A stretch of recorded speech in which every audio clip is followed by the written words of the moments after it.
Thank you mister Reddy. माननीय Sanjay Yadav ji. Thank you सभापति महोदय।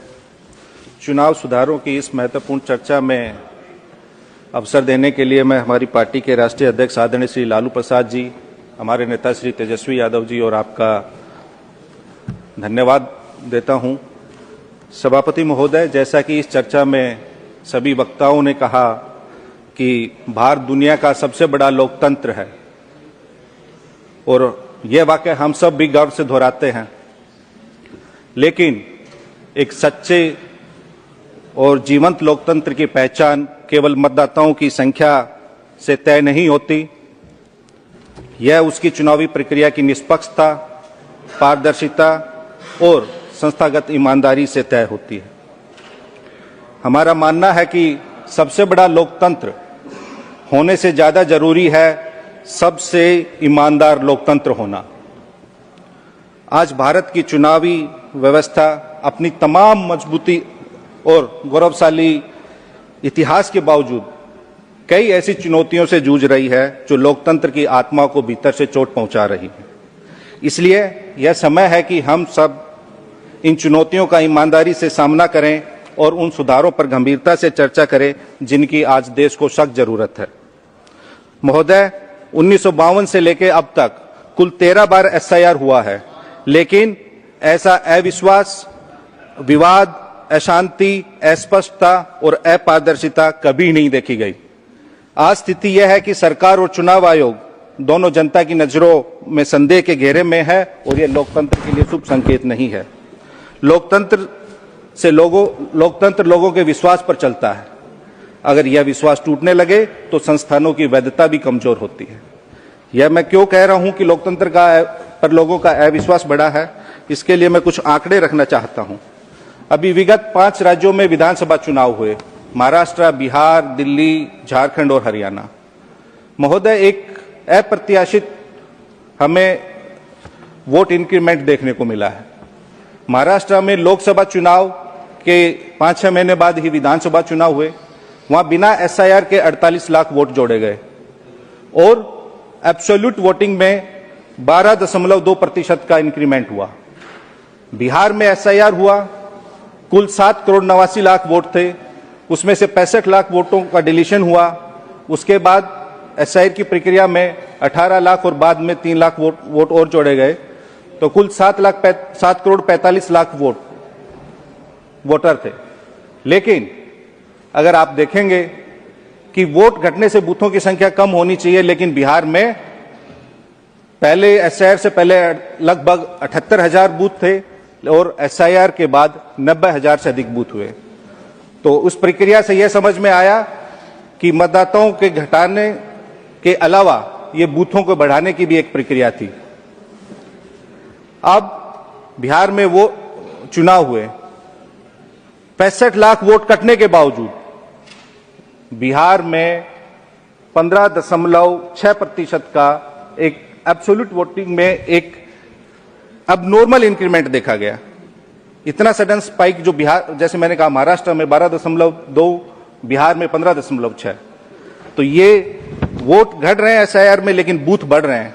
और जो ये मैसिव बढ़ोतरी हो रही है वोट संख्या में, वो एक प्रयोग है या सहयोग, वो पूरा मैसिव स्विंग एक पार्टी विशेष के पक्ष में जा रहा है। ये हमें सबको सोचने का विषय है। अगर चुनाव के मध्य चुनाव आयोग ये हम बिहार में, जैसा कि चुनावों से पहले 35 दिन में 41,000 करोड़ रुपए अन्य योजनाओं के मद से मतदाताओं के खाते में भेजे गए, लेकिन वहां 15.6% वोट बढ़ा। झारखंड में भी चुनाव हुए, झारखंड में मात्र 3.5% वोट बढ़े, हरियाणा में 6.2% वोट बढ़े और दिल्ली में 6.1% वोट बढ़ा।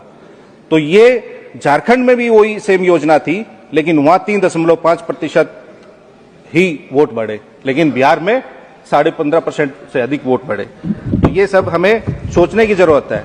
दिल्ली में भी पानी और बिजली निःशुल्क थी, वो भी सबको पता है। अगर ये वोटिंग पैटर्न हो, मतदाताओं को वही बिहेवियर हो, तो वो सर्वव्यापी हर जगह वैसा ही रहना चाहिए। और ये तो आश्चर्यजनक था कि एक पार्टी विशेष की तो स्ट्राइक रेट 89% रहा आजाद भारत में ऐसा कभी नहीं हुआ था। बिहार में एसआईआर हुआ, मात्र 35 दिन का समय दिया गया। उस 35 दिन में लगभग मैंने कहा कि 7 करोड़ 90 लाख वोटर मतदाताओं का पुनरीक्षण कार्य हुआ। उस 35 दिन में जैसा कि सब जानते हैं, बिहार का 73% जो भूभाग है वो बाढ़ प्रभावित है। सावन का भी महीना था, लोग कावड़ लाने जाते हैं, धान रोपाई का भी समय था। माननीय संजय जी, ये एसआईआर ये सब जुडिस मामला है और माननीय चेयरमैन ने शुरू से ही रिक्वेस्ट महोदय, चूंकि हम चुनाव सुधारों पे बात कर रहे हैं, तो जो हमारा अनुभव था तो उसी के संबंध में, वो भी एक चुनाव सुधारों की प्रक्रिया का ही एक अभिन्न अंग है, इसलिए हम बात कर रहे हैं। महोदय, बिहार में 1,77,526 वोट पोस्टल बैलेट थे।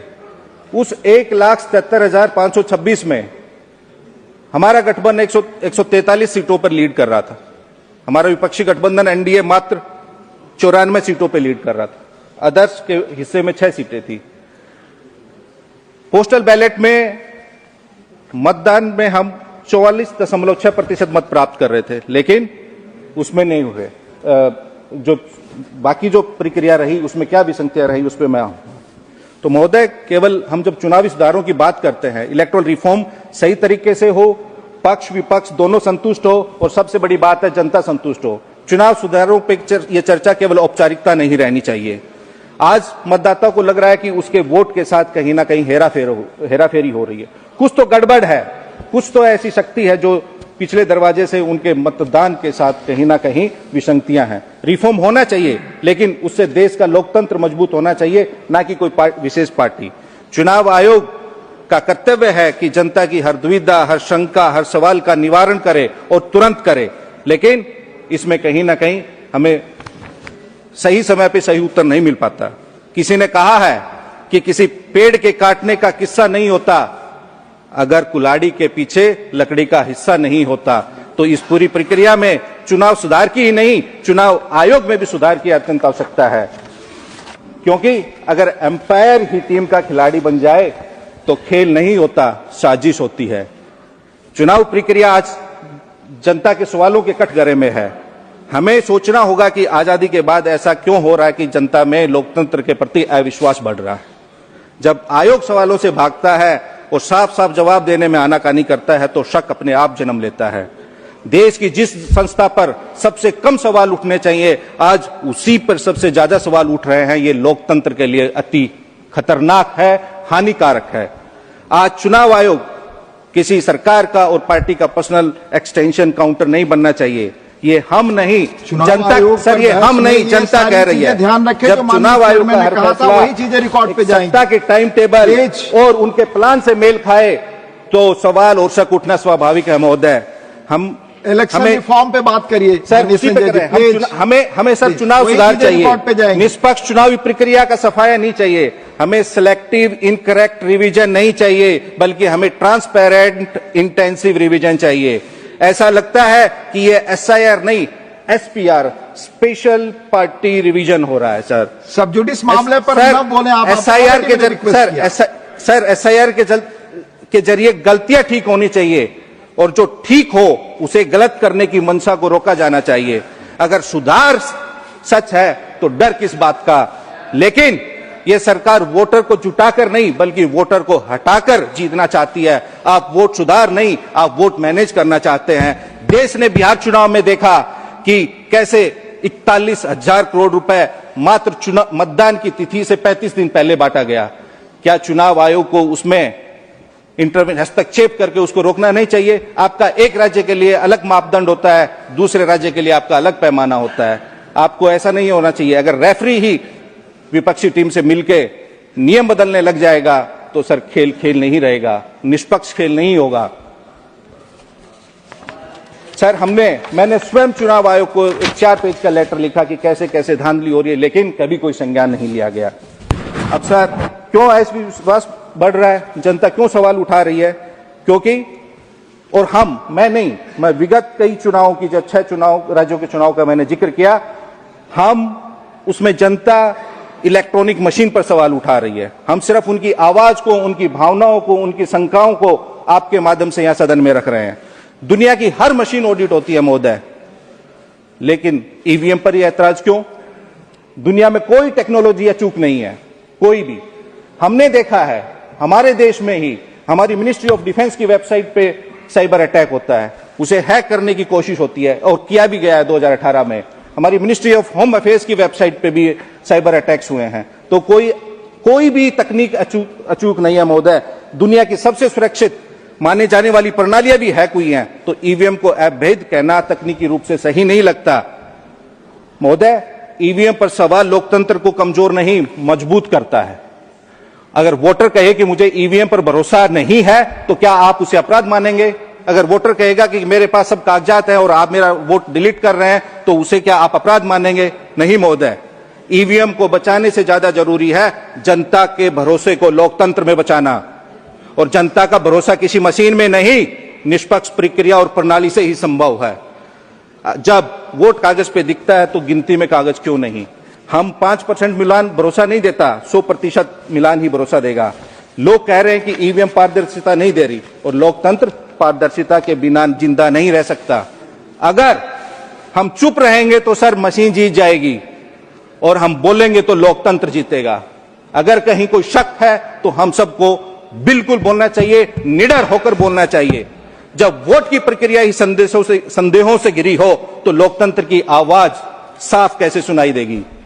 महोदय, मशीन जीत जाए और हमारा मतदाता यानी मानव हार जाए, तो ये लोकतंत्र और मानवता दोनों के लिए खतरनाक है।